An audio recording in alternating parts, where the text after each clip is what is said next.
ప్రకాశం జిల్లా ఎర్రగొండపాలెం నియోజకవర్గంలో డోర్నాల మండలంలోని వికాసిత భారత్ సంకల్ప యాత్ర ఏపీ బీజేపీ రాష్ట్ర అధ్యక్షురాలు శ్రీమతి దగ్గుపాటి పురంధేశ్వరి ఆదేశాల మేరకు బీజేపీ అధ్యక్షుడు పిబి శివారెడ్డి సూచనల మేరకు చిన్న డోర్నాల చిన్న గుడిపాడు డోర్నాల మండలం బీజేపీ అధ్యక్షుడు ఎస్వి వీరారెడ్డి పర్యవేక్షణలో కార్యక్రమం జరిగింది। ఈ కార్యక్రమంలో Yerragondapalem assembly BJP convener Yanumala Nageswara Rao మాట్లాడుతూ మన ప్రధానమంత్రి గౌరవనీయులు నరేంద్ర మోడీ ప్రవేశపెట్టినటువంటి సంక్షేమ 17 రకాల పథకాలను సభలో ప్రజలు క్లుప్తంగా వివరించడం జరిగింది। మరియు ఆయుష్మాన్ భారత్ హెల్త్ కార్డులు, ఉజ్వల భవిష్యత్తు, గ్యాస్ కనెక్షన్లు గ్రామస్తులకు ఉచితంగా అందజేయడం జరిగిందని, ఈ కార్యక్రమంలో పారిశుద్ధ్య కార్మికులకు సన్మానం చేయడం జరిగింది।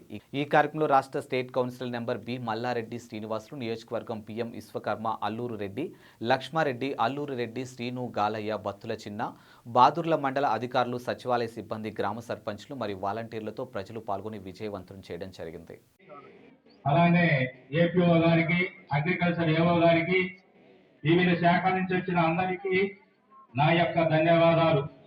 గ్రామ ప్రజలకి, విద్యార్థులకి, పత్రికా విలేకరులకి, ప్రింట్ అండ్ ఎలక్ట్రానిక్ మీడియా వారికి నా యొక్క ఉదయపూర్వక నమస్కారాలు। ఈరోజు 9.5 సంవత్సర కాలంలో భారతదేశంలో నరేంద్ర మోడీ గారు సంక్షేమ కార్యక్రమాలు 17 సంక్షేమాలు ప్రవేశపెట్టినారు। ఆ కార్యక్రమాలు అట్టడుగున బడుగు బలహీన వర్గాల ప్రజలకు నేరుగా అందుతున్నాయా, ఆ 17 పథకాలు లబ్ధిదారులు నేరుగా చేరువవుతున్నారా లేదా అనే విధానంలో భారతదేశ ప్రభుత్వము ఒక రథం తయారు చేసి ఆ రథాన్ని మన తొలి విడతగా పశ్చిమ ప్రకాశం